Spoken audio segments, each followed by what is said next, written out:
हरे कृष्ण। सारे देवता भगवान श्री कृष्ण के पास पहुंचे क्षीर सागर पर इस निवेदन को लेकर के कि वे असुरों के द्वारा प्रताड़ित किए जा रहे हैं, और भगवान ने कहा उनके साथ संधि करो और संधि करके समुद्र का मंथन करो, इससे अमृत की प्राप्ति होगी। यह भगवान ने बतलाया, राक्षसों के साथ संधि करो और समुद्र का मंथन करो, इससे अमृत की प्राप्ति होगी। और देवताओं ने भगवान के कहने के अनुसार राक्षसों से संधि की और उनके साथ मिलकर के समुद्र का मंथन प्रारंभ किया। सब कुछ भगवान के कहने के अनुसार किया, परंतु जब समुद्र मंथन किया गया तो सबसे पहले निकला जहर, अलाल।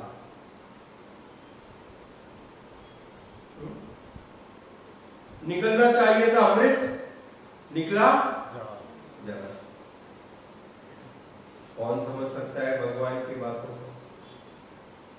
कोई भी व्यक्ति मोहित हो सकता है, कंफ्यूज हो सकता है।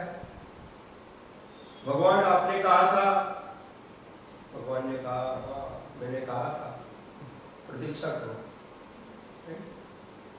तो भीष्म पितामह कहते हैं बड़े बड़े देवता, यहां तक कि ब्रह्मा जी और शिव जी भी भगवान के मंतव्य को नहीं समझ पाते, भगवान की योजना को नहीं जान सकते।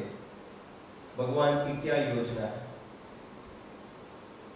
बड़े बड़े ऋषि मुनि हजारों साल तक तपस्या करके इस बात का निष्कर्ष नहीं निकाल सकते, वे भी भगवान के द्वारा मोहित हो जाते। तो साधारण व्यक्ति की क्या बात है? भगवान के कार्यकलाप अद्भुत हैं, दिव्य हैं। सिर्फ उनके आदेश का पालन कीजिए। कृष्ण कृपा मूर्ति श्रील ऐसी भक्तिवेदांत स्वामी प्रभुपाद जी कहते थे,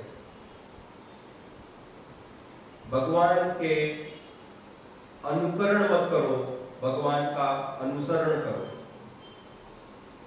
अनुसरण का अर्थ भगवान ने जो निर्देश दिए हैं उनका पालन करो, यही रहस्य है। इंस्ट्रक्शंस, भगवान के आदेश,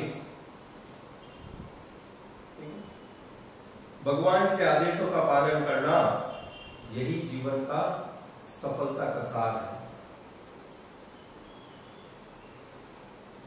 श्रील प्रभुपाद जी लिखते हैं यहां पर, पांडवों को इतने सारे कष्ट उनके जीवन में उठाने पड़े, परंतु ऐसा सोचने की भूल मत कीजिएगा कि यह उनके पूर्वगत कर्मों का कारण था। नहीं, यह उनके पूर्वगत कर्मों का कारण नहीं था। यह भगवान की ऐसी दिव्य योजना थी, क्योंकि इसके द्वारा सारे संसार को भगवान ने इस बात का प्रमाण प्रस्तुत किया कि भक्तों का जीवन, भक्तों का चरित्र कैसा होना चाहिए। इतनी सारी विषम परिस्थितियों में भी पांडवों ने कभी भी भगवान के निर्देशों का, आदेशों का उल्लंघन नहीं किया, भ्रमित नहीं हुए। उनका पूर्ण दृढ़ विश्वास भगवान के वचनों में सदैव बना रहा। यह है रहस्य। हर परिस्थिति में भगवान में पूर्ण विश्वास रहना, यह हम पांडवों के जीवन से देखते हैं। नहीं तो थोड़ी सी भी विपत्ति आई, ठीक है, सब अच्छा है, सब सही है, परंतु अभी समय को देखते हुए, परिस्थितियों को देखते हुए, देश काल के अनुसार कुछ न कुछ तो कॉम्प्रोमाइज करना पड़ेगा। नहीं? इसलिए भगवान ने इतना बड़ा एक आदर्श एग्जाम्पल प्रस्तुत किया। एग्जाम्पल चाहिए लोगों को, वो एग्जाम्पल है पांडव। इतना बड़ा एग्जाम्पल, इतने सारे, इतनी बार उनके जीवन के ऊपर घातक प्रहार किए गए, सभी प्रकार से उनको लज्जित करने का प्रयास किया गया, इतनी सारी घोर विपत्तियां आई, परंतु उन्होंने कभी भी भगवान के निर्देशों का पालन करना नहीं छोड़ा। हमेशा हर परिस्थिति में भगवान के आदेशों का पालन करते रहे और इसका परिणाम अंततः उनकी विजय हुई। This is the message. यह समझने की आवश्यकता है। हर परिस्थिति में हम अपनी चेतना को, अपने मन को भगवान के निर्देशों के पालन में सदैव निरत रखें। कृष्ण कृपा मूर्ति श्री ऐसी भक्तिवेदांत स्वामी प्रभुपाद जी एक बहुत ही विशेष विषय को यहाँ पर स्पष्ट करते हैं। महाभारत के युद्ध में वास्तविक रूप से देखा जाए तो भीष्म पितामह अकेले पूरे युद्ध का निर्णय कर सकते थे, अकेले। वो इतने शक्तिशाली योद्धा थे। जब भीष्म पितामह काशी राज की 3 कन्याओं का अपहरण करके लेके आए स्वयंवर से, तब अंबा ने आने के बाद बतलाया कि मैं साल्व से प्रेम करती हूं और मैंने हृदय से उसका वर्ण कर लिया है। तो भीष्म पितामह ने अंबा को अनुमति दी कि तुम जाओ और साल्व से विवाह करो। और अंबा साल्व के पास गई, किंतु साल्व ने उसका हाथ पकड़ने से इनकार कर दिया कि तुम्हारे हाथ को दूसरे पुरुष ने छुआ है, now I can not accept. Yes, बड़ी दुखी हो गई, वापस आई भीष्म पितामह के पास और उसने भीष्म पितामह से विनती की कि वे उसके साथ विवाह करें। अब उसके साथ कौन विवाह करेगा? और भीष्म पितामह ने कहा कि ये मेरा वचन है, मेरी प्रतिज्ञा है कि मैं फिर से विवाह नहीं करूंगा। मैं आजीवन कभी भी विवाह करने वाला नहीं हूं, ऐसी प्रतिज्ञा मैंने माता सत्यवती के सामने की। फिर अंबा बड़ी क्रोधित हुई, क्षुब्ध हुई। अंबा ने घोर तपस्या की और किसी प्रकार से अंबा ने महर्षि परशुराम, भगवान परशुराम को प्रसन्न किया और भगवान परशुराम ने उसको आशीर्वाद दिया कि मैं मध्यस्थता करूंगा और तुम्हारा विवाह भीष्म से करवा के रहूंगा। आप जानते हैं भगवान परशुराम ने 21 बार पूरी पृथ्वी को क्षत्रियों से मुक्त कर दिया था। पूरी पृथ्वी को अकेले, single handedly, the whole planet earth. तो आप कल्पना कीजिए कितने शक्तिशाली है वो भगवान परशुराम। वास्तविक रूप से वो भीष्मदेव के गुरु हैं। शस्त्र विद्या भीष्मदेव ने परशुराम जी से सीखी थी। अब परशुराम जी ने भीष्मदेव से आग्रह किया कि वे अंबा का हाथ स्वीकार करें, अंबा से विवाह करें, परंतु भीष्मदेव ने बड़े ही विनय के साथ, प्रार्थना के साथ अपने गुरुदेव की इस आज्ञा को अस्वीकार कर दिया। परशुराम बड़े क्रोधित हुए और उन्होंने उनको बताया, चेतावनी दी, इसके परिणाम बड़े गंभीर होने वाले हैं, तुमको युद्ध के लिए तैयार होना पड़ेगा। और पराजित हो होकर के विवाह तो करना ही पड़ेगा। तो भीष्मदेव ने कहा कि यह मेरी प्रतिज्ञा है, यदि आवश्यकता पड़ी तो मैं आपसे भी युद्ध करूंगा। जो परशुराम जिन्होंने पूरी पृथ्वी को 21 बार क्षत्रियों से विहीन कर दिया, वो परशुराम जी भीष्मदेव के साथ युद्ध कर रहे थे और अनेक महीनों तक युद्ध चलते रहा, कोई भी निर्णय नहीं होगा। सारे देवतागण आश्चर्य तथा दुख में निमग्न हो गए कि ये युद्ध बहुत ही पृथ्वी के लिए, मनुष्य जाति के लिए, समस्त जीवों के लिए घातक सिद्ध होगा।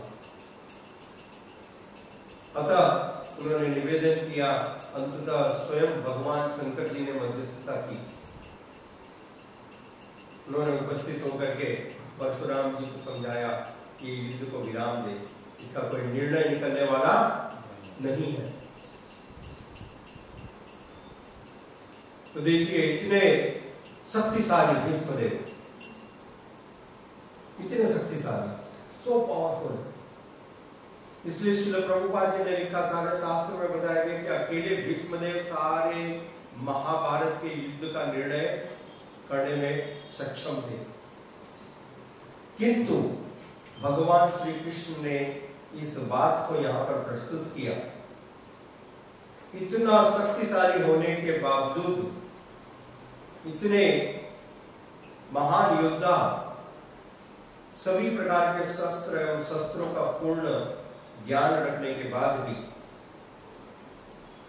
अनेक प्रकार की विशेष शक्तियों के द्वारा सिंचित होने के बाद भी भीष्म पितामह को हार का मुंह देखना पड़ा।